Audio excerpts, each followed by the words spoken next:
Yeah, Harry is going to be the one that's going to take the brunt of all the things that Meghan is plotting, planning, what she's going to do. And he doesn't have the mental stability to deal with a woman like her. I mean, just look at the things she's already done to the poor man. I mean, he's become a shell of himself. He's lost everything. And this woman that she's gonna keep going. And she doesn't care. Harry is going to be really in a bad place. I mean, when this woman really does these things around the divorce and saying all these lies. William, they're gonna need to come do an intervention and save this man because he is not in a good spot. He already wants to come back. I mean, how do you just ignore that he's probably crying out for help? I don't know. I mean, sometimes I feel like maybe he is. Then there's other times I'm just like, but you did that BBC interview. Like you do things that make it worse, and it makes people like, okay, we're not gonna touch you. You're gonna stay away. And it's like I just think he's lost. He doesn't know what to do. Who is guiding this man from this vicious woman? Because she is vicious. You know, it's all about her. She'll do whatever she can to get what she wants. And Harry, you know, whatever. I mean, he's not going to be someone that she's going to tread lightly around with the things she's doing. He's going to go under the bus as well, you know? So it's all bad for Harry in his future. It doesn't look good. And especially, I think, also for these children too. They're going to grow up with a very narcissistic mother, and that's not good. We already know, like from Lady C's upbringing, how bad it was for her. You know, like I think Mm. Megan is a version of that, which will definitely hurt these children. You know, I And you mean, they have don't to have good feel, in their lives. no, you have to feel very sorry for the children in all of this, actually, because of course, P. Diner as well, they might be able to, at the moment, protect the children from the truth of their, how do we put it, P. Diner, how they came into the world. But Hmm. very quickly, because of the internet, these two will be aware of those rumors and will be immediately demanding answers of their parents. And of course, will the parents actually lie to the children as well? But it's very interesting because I think Spare was such a risk for Harry on so many levels. And actually, Alex Phillips revealed here not that long ago that Meghan and the writing process actually made sure that Harry incriminated himself during certain passages of Spare. Now, she was responding specifically to the drug taking allegations, but in my head, the passage that always creeps to my mind is when Harry admitted that he had behaved in some way. I'm not going to use the word abusively because I don't think it was abuse, but the undertone is that he acted in some way angrily or inappropriately towards Meghan. And he included this in his own book. And he said that she came to him and said, if you ever speak to me like that again, if you ever treat me like that again, our marriage will be over, or words to that effect. And at the time, P. Diner, I was like, oh my God, you stupid man, what have you done? Because it means she can now use that in the future as evidence of his bad behavior, which he admitted. It was so unwise. Yeah, everything that is going to incriminate Harry, he wrote first person in his book. So he's already given his own testimony to his downfall. Okay. So you're the idiot, Harry, for saying these things to make yourself look like the bad guy towards Meghan. You know, When you're so you don't clearly have a not. fight. Like, you're clearly Yeah, not. right, right. You know, she's exaggerated. She's said things. She's, you know, made Harry say things. It's so bad for Harry. I don't think he really understands how bad it is for him right now.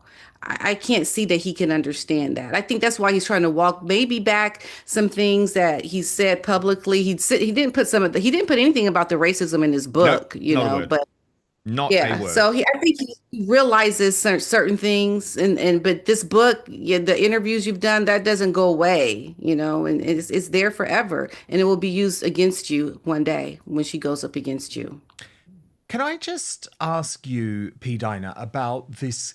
video that has gone recently viral from Meghan's wedding. So this is how Princess Carmichael summed it up on X. This absolute nonsense has gone viral on TikTok and gotten a write-up on the Daily Express.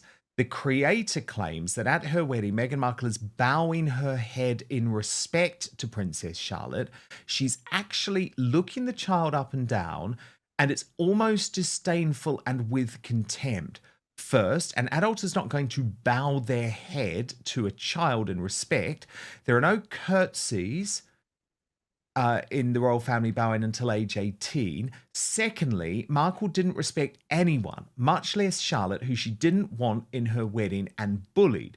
So the squatty fantasy that she's showing respect to a 3-year-old is hilarious. Now, P. Dino, I just wanted to set that up. Can we just look now at this footage in question? Because it has gone viral recently. And as I say, it is being used by the Sussex squad to try and say that Meghan was in some way kind to Princess Charlotte, when indeed we know that Meghan's behaviour actually upset Princess Charlotte before the wedding.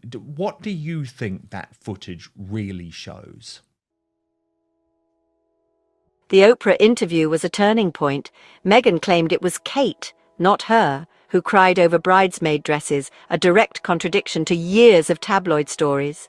Supporters saw this as Meghan reclaiming her story. Critics called it calculated. The palace pushed back, and the public was left to choose sides. This who made whom cry debate became a symbol of the larger war between the Sussexes and the monarchy. For detractors, it's more proof of Meghan's supposed habit of rewriting history. The ambiguity of the story allows both sides to use it as ammunition, deepening the divide and reinforcing the fraud narrative. After leaving royal life, Meghan and Harry's media deals, like their high-profile Spotify partnership, promised much but delivered little, leaving many disappointed.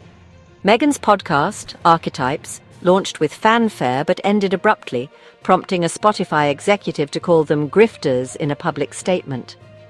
The fallout cemented doubts about their authenticity and work ethic among the public. Every public appearance, from Netflix promos to talk shows, is now scrutinized for signs of insincerity and opportunism. Supporters praise Meghan's resilience, but critics see only performance and manipulation. The couple's struggle to control their image has become a story in itself, capturing global attention.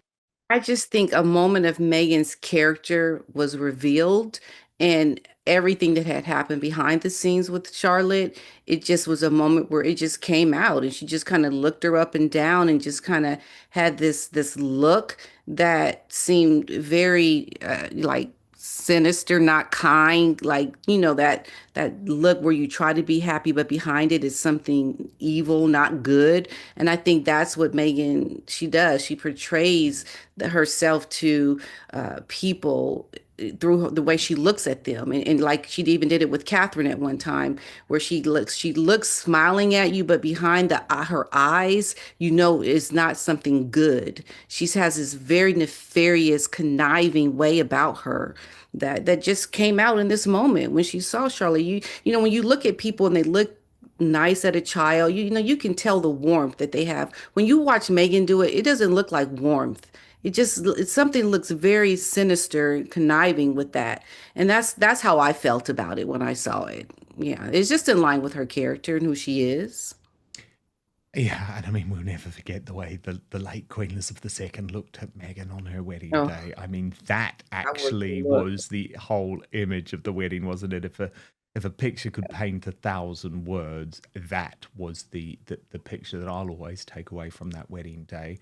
P. Dinah, it really does feel like Prince Harry now is losing the support of ordinary members of the British public. I wanted to show you this TikTok, which has gone viral recently. Watch this.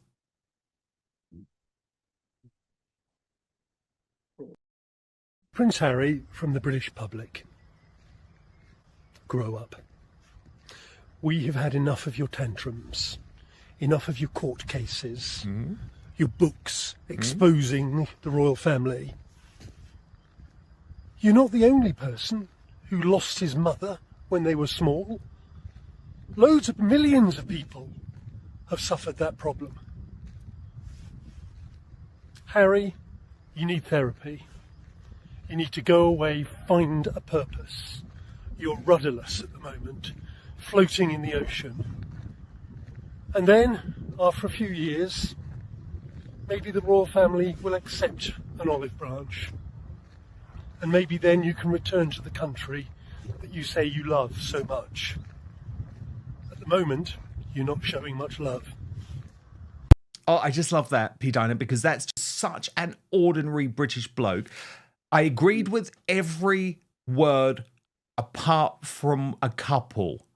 Get more therapy, because I actually think the last thing Harry needs is to get more therapy.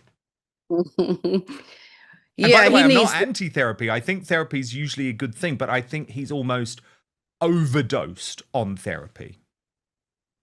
Yeah, and he clearly not it's not helping him, right? Like the therapy at this point needs to be the hard knocks life therapy, like getting told by the people in your life that, enough is enough.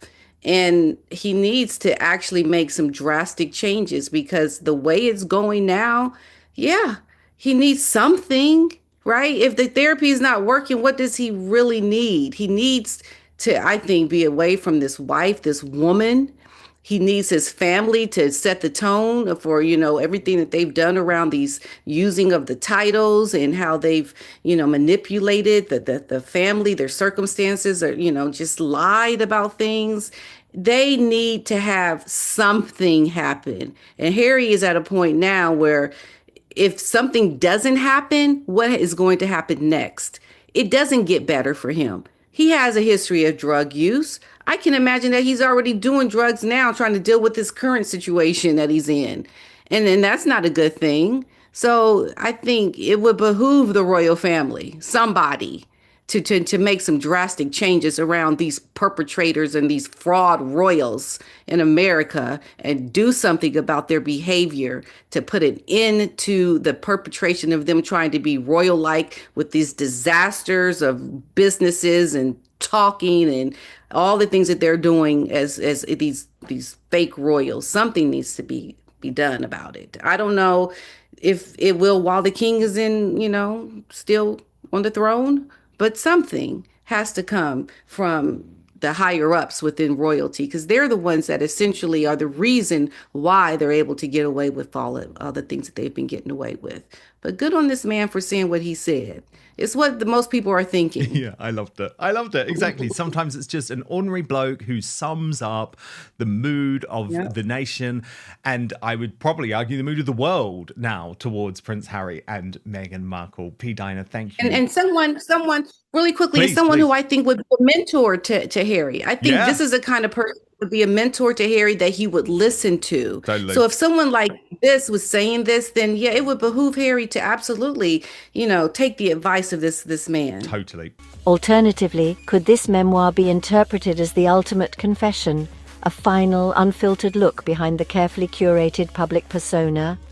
If so, it might be seen as proof that her critics were right all along, that her image was always more performance than reality. The context of her words will matter deeply, but in today's polarized world, many have already made up their minds. For some, no explanation will ever be enough. For others, this could be the moment that changes everything. Meghan's memoir is poised to become the final word in a saga defined by accusation, defense, and relentless public debate. It's not just a book. It's a cultural event, one that will be dissected and discussed for years to come. When it's finally released, the world will be watching, eager to judge whether Meghan is a woman of true substance or simply the sum of her own carefully chosen words. The verdict, as always, will be in the hands of the public.